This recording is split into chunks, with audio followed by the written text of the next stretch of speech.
बिस्मिल्लाहिर्रहमानिर्रहीम। अस्सलामु अलैकुम डियर स्टूडेंट्स, हम सेकंड ईयर फिज़िक्स का चैप्टर नंबर 12 इलेक्ट्रोस्टैटिक्स के बारे में स्टडी कर रहे हैं। प्रीवियस लेक्चर में हमने स्टडी किया था इलेक्ट्रिक पोलराइजेशन ऑफ डाइलेक्ट्रिक्स और इंशाअल्लाह आज हम स्टडी करेंगे energy stored in a capacitor. यानी हमने फाइंड करनी है एनर्जी जो कोई भी कैपेसिटर स्टोर करता है।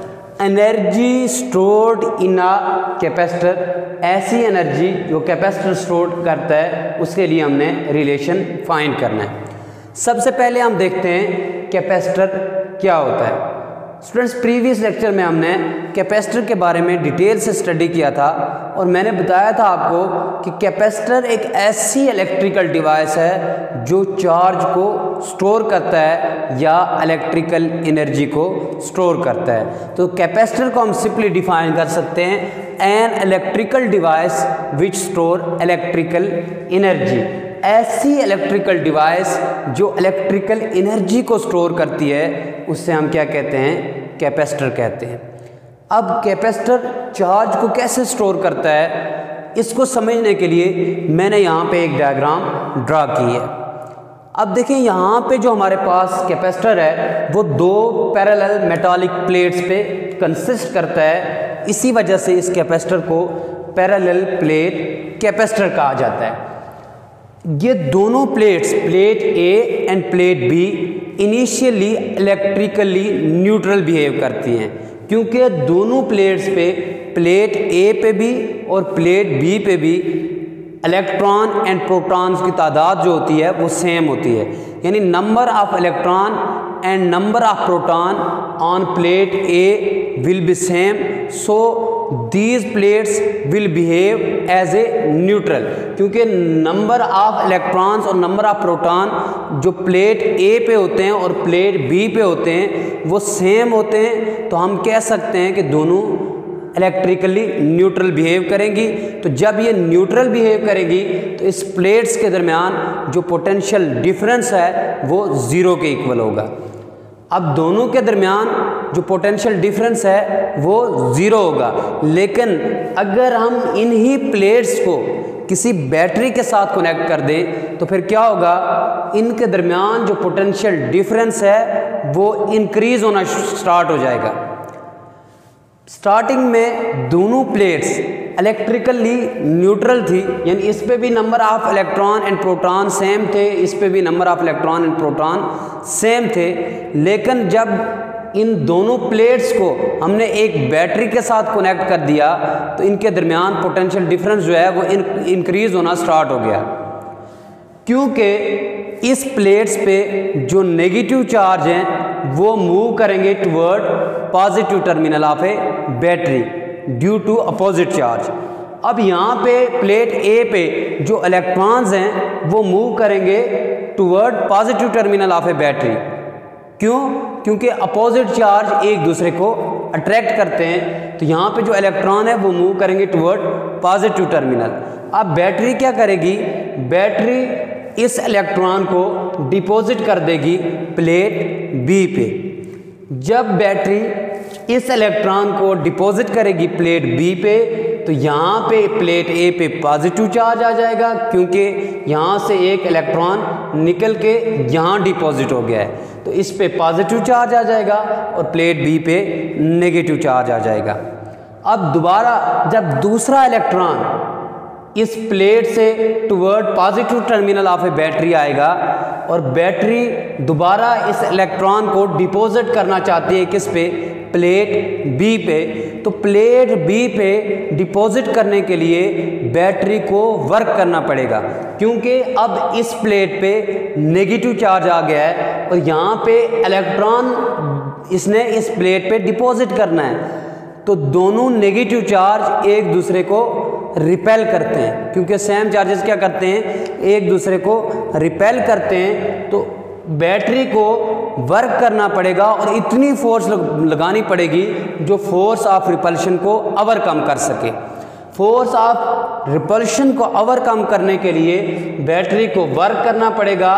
तो जो बैटरी वर्क करती है वही वर्क स्टोर हो जाता है in the form of electrical energy, और इसीलिए हम कहते हैं कि कैपेसिटर जो है वो इलेक्ट्रिकल एनर्जी को स्टोर करता है, यानी यही इलेक्ट्रिकल एनर्जी कैपेसिटर स्टोर करता है। और ये याद रख लीजिएगा, इलेक्ट्रॉन्स यहाँ से प्लेट ए से प्लेट बी की तरफ उस वक्त तक मूव करते रहेंगे और बैटरी इन इलेक्ट्रॉन को प्लेट बी पे उस वक्त तक डिपॉजिट करती रहेगी जब तक potential difference between plate A and B और potential difference of battery same ना हो जाए। यानी कि जब इन दो पैरेलल प्लेट्स के दरमियान जो पोटेंशियल डिफरेंस है और जो बैटरी का पोटेंशियल डिफरेंस है ये सेम हो जाएगा, तो फिर क्या होगा, फिर कैपेसिटर फुली चार्ज हो जाएगा।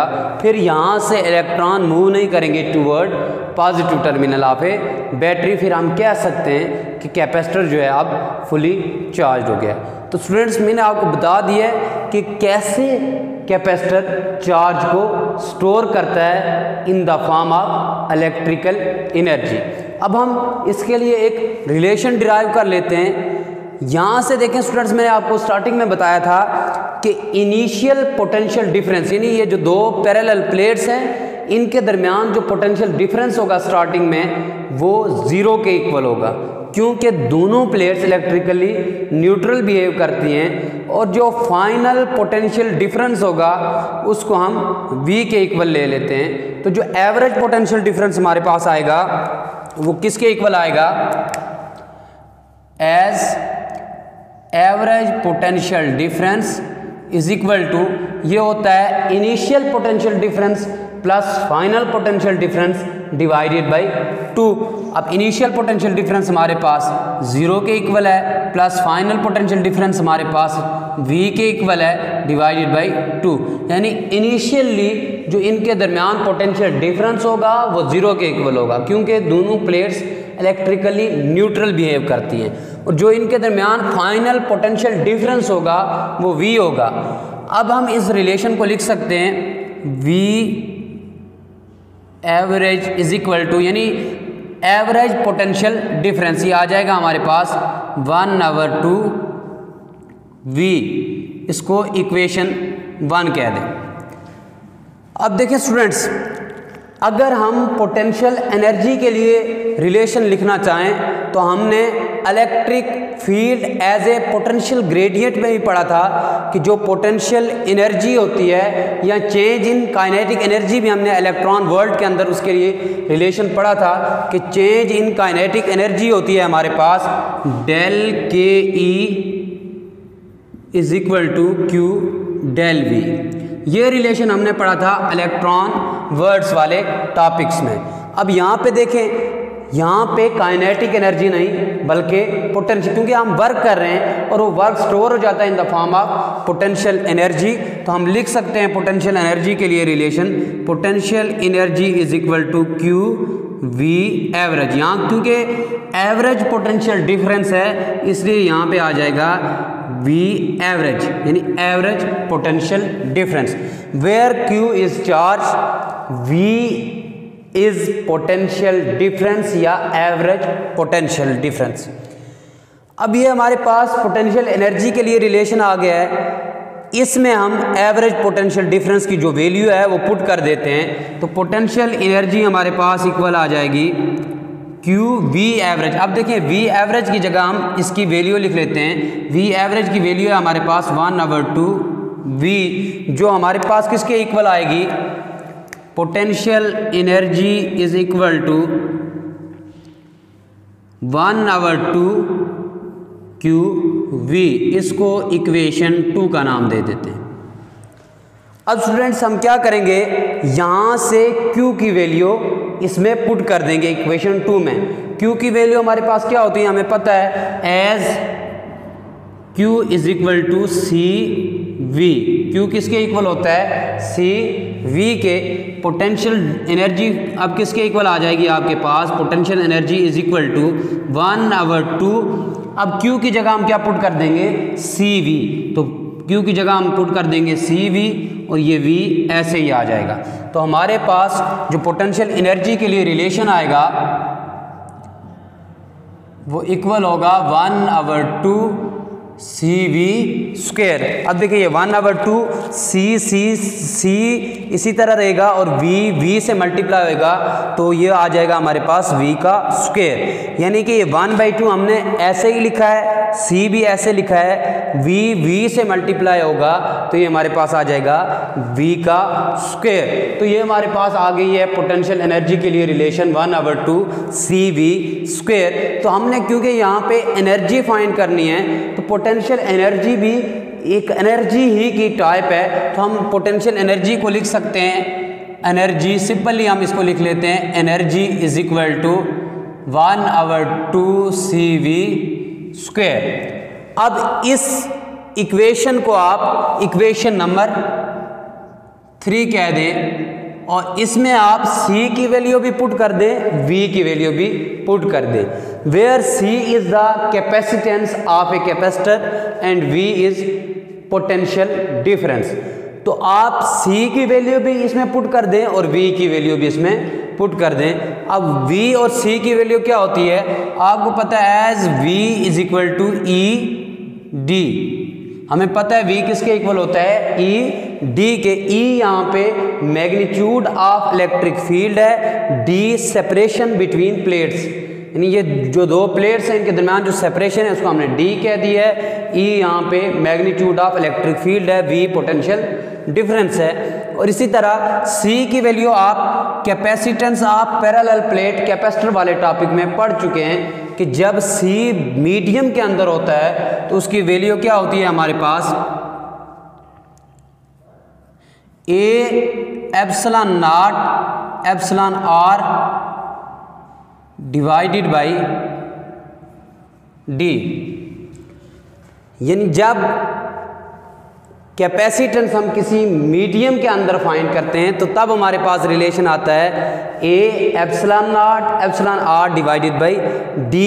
ये रिलेशन हम capacitance of parallel plate capacitor में फाइंड कर चुके हैं। अब ये दोनों वैल्यूज V और C की वैल्यू हम इक्वेशन नंबर 3 में पुट कर देते हैं। तो जब हम इक्वेशन 3 में पुट करेंगे ये हमारे पास आ जाएगी, एनर्जी इज इक्वल टू 1/2 को मैं ऐसे ही लिख लेता हूँ, C हमारे पास आ जाएगा A∈0∈R डिवाइडेड बाई D और साथ में हमारे पास है V², तो V की जगह हम लिख लेंगे ED का स्क्वायर। क्या किया है मैंने, जस्ट ये V और C की वैल्यू पुट कर दी है इस इक्वेशन 3 में। यहाँ पे देखिए energy is equal to 1/2 C की वैल्यू जो थी वो इस C की जगह मैंने पुट कर दी, क्या है A∈0∈R डिवाइडेड बाई D और आगे V² है तो V² में V की जगह मैंने पुट कर दिया ED। V का स्क्वायर है इसलिए ED का यहाँ पे स्क्वायर आ जाएगा। तो ये हमारे पास एनर्जी है जो कोई कैपेसिटर स्टोर करता है। तो हमने फाइंड क्या करना था students, energy stored in a capacitor, यानी कैपेसिटर के अंदर जो एनर्जी स्टोर होती है वो हमने फाइंड करनी थी और उसके लिए हमने रिलेशन फाइंड कर लिया है। वो किसके इक्वल आता है, 1/2 A∈0∈R divided by D into ED का स्क्वायर। अब अगर हम एनर्जी डेंसिटी फाइंड करना चाहें तो एनर्जी डेंसिटी को हम कैसे फाइंड कर सकते हैं। सबसे पहले हम एनर्जी डेंसिटी को देखते हैं कि एनर्जी डेंसिटी होती क्या है। एनर्जी डेंसिटी, तो एनर्जी डेंसिटी को हम सिंपली डिफाइन कर सकते हैं, energy per unit volume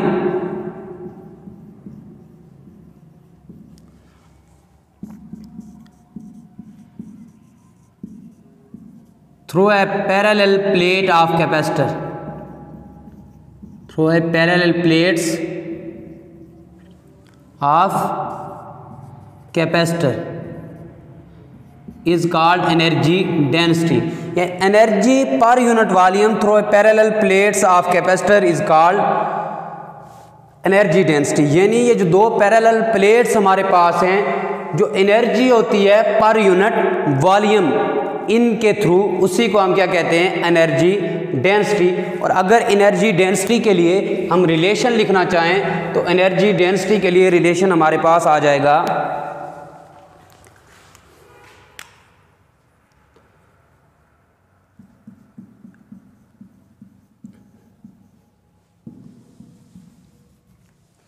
energy density.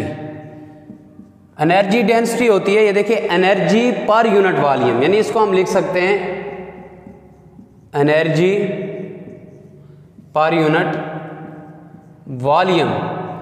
अब अगर हम एनर्जी डेंसिटी के लिए रिलेशन लिखें, वो हमारे पास इक्वल आएगा एनर्जी हमारे पास किसके इक्वल है, 1/2 A epsilon not epsilon R into E square D square.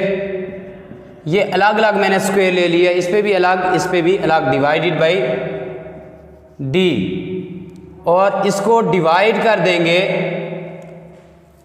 Volume के साथ। अब यहाँ पे देखें वॉल्यूम हमारे पास क्या है, वॉल्यूम आपको पता है किसके इक्वल होता है, length multiply by width multiply by height, यानी length multiply by width multiply by height हमारे पास वॉल्यूम होता है, और लेंथ मल्टीप्लाई बाय विड्थ को हम लिखते हैं एरिया के इक्वल। तो ये वॉल्यूम हमारे पास आ जाता है A मल्टीप्लाई बाय H, और H क्योंकि डिस्टेंस ही होता है इसलिए हम H की जगह D लिख सकते हैं। तो वॉल्यूम को यहाँ पे हम लिखेंगे AD। अब देखिए ये हमारे पास रिलेशन आ जाएगा 1/2, यहाँ पे देखिए ये A epsilon not epsilon R, और ये D इसकी एक पावर से कैंसिल हो जाएगा, E square divided by E square D. ये देखिए यहाँ पे एक डी बच गया, ये डी स्क्वायर था, तो ये डी डॉट डी इसको लिखेंगे, तो एक डी कट जाएगा, एक डी यहाँ पे मौजूद रहेगा, डिवाइडेड बाई ए डी। और इसको हम फर्दर सिंप्लीफाई करके लिख सकते हैं 1/2 A epsilon not epsilon R E square into A D. Just मैंने सिंप्लीफाई करके लिखा है, ये A को D के साथ यहाँ पे लिख लिया है और बाकी सबको पहले लिख लिया है, तो डिवाइडेड बाई ए डी हमारे पास आ जाएगा। अब ए डी से कैंसिल हो जाएगा, तो हमारे पास रिलेशन आएगा 1/2 epsilon not epsilon R E square. यही रिलेशन होगा हमारा एनर्जी डेंसिटी के लिए, एनर्जी डेंसिटी। तो एनर्जी डेंसिटी हमारे पास किसके इक्वल आ गई, 1/2 epsilon not epsilon R E square. तो स्टूडेंट्स आज का हमारा टॉपिक था energy stored in a capacitor. तो इसमें सबसे पहले हमने एनर्जी फाइंड की जो कोई भी कैपेसिटर स्टोर करता है, फिर हमने एनर्जी डेंसिटी के लिए रिलेशन फाइंड किया जो किसके इक्वल आता है, एनर्जी पर यूनिट वॉल्यूम, और ये लास्ट में हमारे पास रिलेशन आया 1/2 epsilon not epsilon R E square. और यहाँ पे जो एप्सिलॉन नॉट है ये है permittivity of free space, epsilon R जो है ये है रिलेटिव परमिटिविटी, और E जो है ये मैग्नीट्यूड ऑफ इलेक्ट्रिक फील्ड। तो स्टूडेंट्स आज का हमारा टॉपिक अपने इख्तिताम को पहुंच चुका है, और इंशाअल्लाह नेक्स्ट लेक्चर में एक नए टॉपिक के साथ आपसे फिर मुलाकात होगी। तब तक के लिए अल्लाह हाफ़िज़।